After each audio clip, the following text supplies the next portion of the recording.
Hello friends, digital image processing के video lecture series में आपका स्वागत है। मैं डॉक्टर दाफड़ा हूं और डीआईपी की सेकंड वीडियो क्लास में हम ह्यूमन विजुअल सिस्टम या इंसान की दृश्य प्रणाली और डिफरेंट एलिमेंट्स ऑफ डीआईपी या डिजिटल इमेज प्रोसेसिंग के तत्व, भाग या ब्लॉक डायग्राम समझेंगे।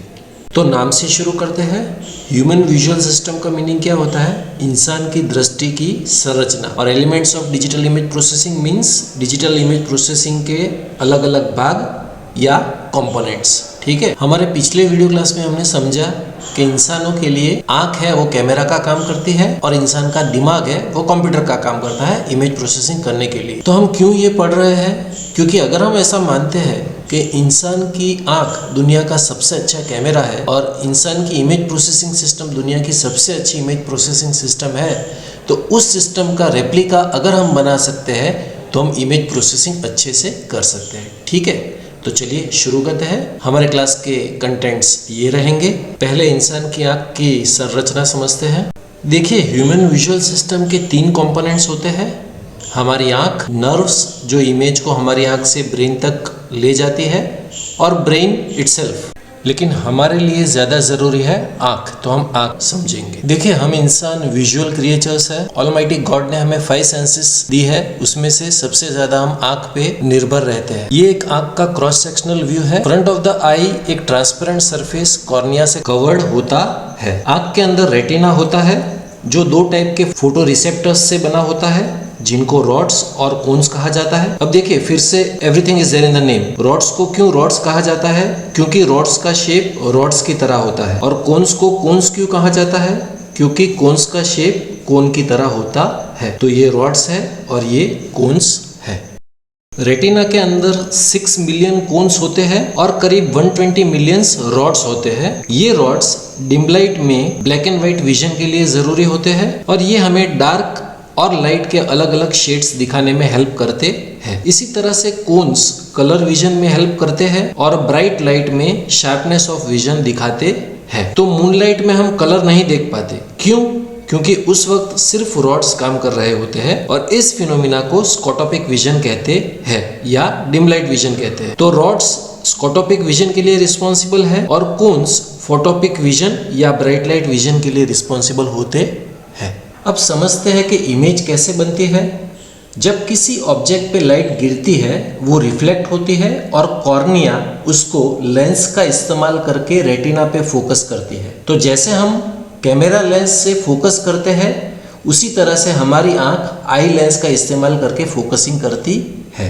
अब क्योंकि आंख आगे से कर्व्ड होती है, वो अंदर आ रही लाइट को बेंड कर देती है और रेटिना पे जो इमेज बनती है वो उल्टी होती है। मगर जब इमेज ब्रेन में जाती है, ब्रेन उसको फिर से उल्टा कर देती है और हमें सीधी इमेज दिखती है। अब यहाँ पे आँख के अंदर रॉड्स और कॉन्स का डिस्ट्रीब्यूशन दिखाया गया है। हम देख सकते हैं कि ऑप्टिक नर्व फोविया के नजदीक कोन्स की डेंसिटी सबसे ज्यादा होती है और यहाँ पे कोन सेल पीक आता है। इस कारण से ये जगह सबसे शार्प फोटोपिक विजन मिलता है। 0 डिग्री से 40 डिग्री तक रॉड्स ज्यादा होते हैं, मगर उसके आगे स्कोटोपिक विजन भी कम होने लगता है। फोटो रिसेप्टर्स ऑप्टिक नर्व के साथ ब्रेन को पहुंचते हैं और यहाँ पे ये ऑप्टिक नर्व आंख से निकलती है। वहाँ रॉड्स और कॉन्स नहीं होते हैं। क्यों?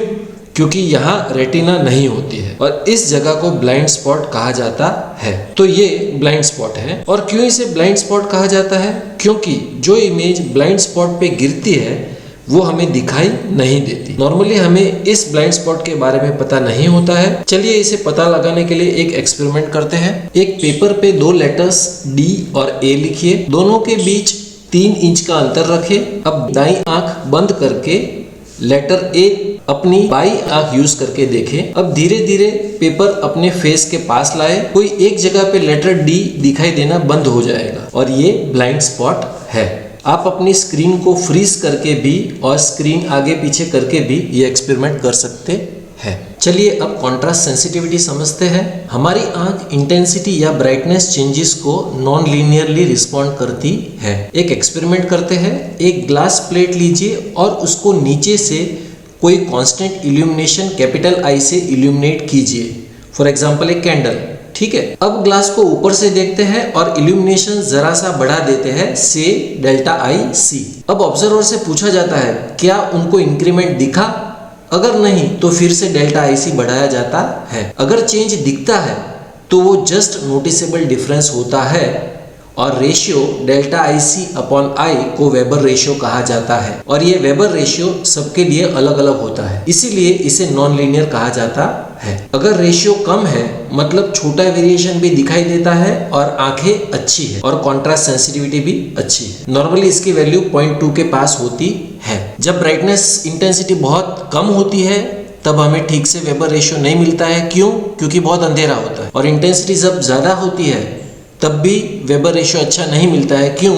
क्योंकि उस टाइम हमारी आंखें रिस्पॉन्ड नहीं कर पाती है। ठीक है। Next brightness adaptation and discrimination समझते हैं। हमारी आंख की डायनेमिक रेंज बहुत बड़ी होती है मगर कोई एक पर्टिकुलर टाइम पे हमें थोड़े से ही इल्यूमिनेशंस दिखते हैं और इसको कहते हैं ब्राइटनेस एडेप्टेशन। तो मिलियंस ऑफ इल्यूमिनेशन में से हमें सिर्फ 40-50 इल्यूमिनेशन किसी एक दिए गए वक्त पे दिखते हैं। ये ग्राफ ह्यूमन विजुअल सिस्टम की रेंज ऑफ इंटेंसिटीज दिखाता है। कम इंटेंसिटीज के लिए स्कोटोपिक विजन या जिसको हम डिम लाइट विजन बोलते हैं वो ज्यादा रोल प्ले करता है। करीब -2 से +2 तक स्कोटोपिक और फोटोपिक दोनों अच्छे से काम करते हैं। मगर जब लाइट इंटेंसिटी बहुत बढ़ जाती है तब हमें फोटोपिक विजन भी नहीं दिखता है।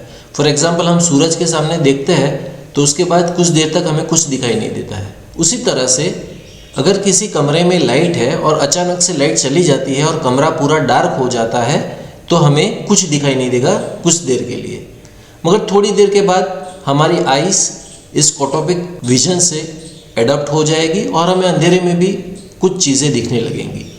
तो इसको कहते हैं ब्राइटनेस एडेप्टेशन। ठीक है। चलिए अब मैक बैंड समझते हैं जो ऑस्ट्रियन फिजिसिस्ट सर मैक ने दिए हैं। उन्होंने ग्रे स्केल स्ट्रिप्स का एक सेट बनाया डार्क ब्लैक से लेकर वेरी लाइट ग्रे तक। अब ये 8 स्ट्रिप की इंटेंसिटी स्ट्रिप के अंदर एक समान है और ये हम सारी स्ट्रिप्स को ढककर सिर्फ किसी एक स्ट्रिप को देखें तो पता चलता है। मगर जब सारी स्ट्रिप्स एक साथ देखते हैं तो दिखने में हर स्ट्रिप अपनी राइट साइड की ओर ज्यादा डार्क दिखती है। तो ऐसा मैक बैंड इफेक्ट की वजह से होता है। तो एक्चुअल इंटेंसिटी एब्रप्टली चेंज हो रही है मगर दिखने वाली इंटेंसिटी राइट साइड की तरफ ओवरशूट होती दिखती है। तो कोई इंटेंसिटी कैसी दिखती है ये उसके आसपास की इंटेंसिटीज पर भी निर्भर करता है। नेक्स्ट साइमल्टेनियस कॉन्ट्रास्ट समझते हैं। इस फिगर में सारे अंदर वाले स्क्वायर्स की इंटेंसिटी सेम है मगर हर स्क्वायर के बाहर वाले स्क्वायर की इंटेंसिटी अलग होने की वजह से अंदर के स्क्वायर्स इक्वली ब्राइट नहीं दिखते। ये ब्लैक के अंदर का स्क्वायर ज्यादा ब्राइट दिखता है तो जो हमें दिखता है वो एब्सोल्यूट या रियल वैल्यूज नहीं दिखती। इसे कहते हैं साइमल्टेनियस कॉन्ट्रास्ट। ओके चलिए आगे बढ़ते हैं और कुछ ऑप्टिकल इल्यूजन्स या दृष्टि भ्रम देखते हैं। हमारी आंखें हमसे गजब के खेल खेलती है। जैसे कि इस फिगर में कोई व्हाइट स्क्वायर नहीं है मगर हमें दिखता है। यहाँ अंदर कोई सर्कल नहीं है मगर हमें दिखता है। यहाँ नीचे वाली लाइन बड़ी जबकि हकीकत में दोनों समान है। यहाँ ये तिरछी लाइनें पैरेलल नहीं दिखती लेकिन ये पैरेलल है और ये इमेज हिलती हुई या एनिमेटेड दिखती है मगर ये स्टेबल है। किसी भी एक सर्कल को ध्यान से देखने पे सब स्थिर हो जाता है। अब इन दो ऑरेंज सर्कल्स में से ये दूसरा वाला बड़ा दिखता है जबकि हकीकत में दोनों सेम है। तो ये सारे ऑप्टिकल इल्यूजन्स है। आइए आखिर में डिजिटल इमेज प्रोसेसिंग के डिफरेंट एलिमेंट्स समझते हैं या फिर डिजिटल इमेज प्रोसेसिंग का ब्लॉक डायग्राम समझते हैं। प्रॉब्लम डोमेन हमारा ऑब्जेक्ट हो सकता है जिसकी इमेज हमें प्रोसेस करनी है। इमेज लेने के लिए हमें इमेज सेंसर्स चाहिए जो कैमराज होते हैं और उसके साथ कनेक्टेड होता है इमेज प्रोसेसिंग हार्डवेयर जो एक डिजिटाइजर हो सकता है या फिर एनालॉग टू डिजिटल कन्वर्टर हो सकता है। उसको हमें कंप्यूटर से कनेक्ट करने पड़ेगा क्योंकि इमेज प्रोसेसिंग कंप्यूटर के द्वारा की जाएगी। साथ में चाहिए इमेज प्रोसेसिंग सॉफ्टवेयर जो एल्गोरिदम्स होते हैं किसी इमेज को प्रोसेस करने के लिए या फिर उसमें बदलाव करने के लिए। हार्ड कॉपी डिवाइस से हम इमेज की प्रिंट आउट्स निकाल सकते हैं। मास स्टोरेज डिवाइस बहुत नेसेसरी होता है स्टोर करने के लिए। इमेज डिस्प्ले जो आजकल हम यूज करते हैं वो सारे डिजिटल डिस्प्लेस या एलईडी डिस्प्लेस कह सकते हैं। और ऑब्वियसली कंप्यूटर को हमेशा नेटवर्क से कनेक्ट करना पड़ेगा ताकि इंटरनेट से हम इमेजेस का ट्रांसफर कर सके। तो ये सारी चीजें यहाँ दिखाई गई है, आप जिसे पढ़ सकते हैं। तो इस वीडियो क्लास के लिए इतना ही। Thank you very much.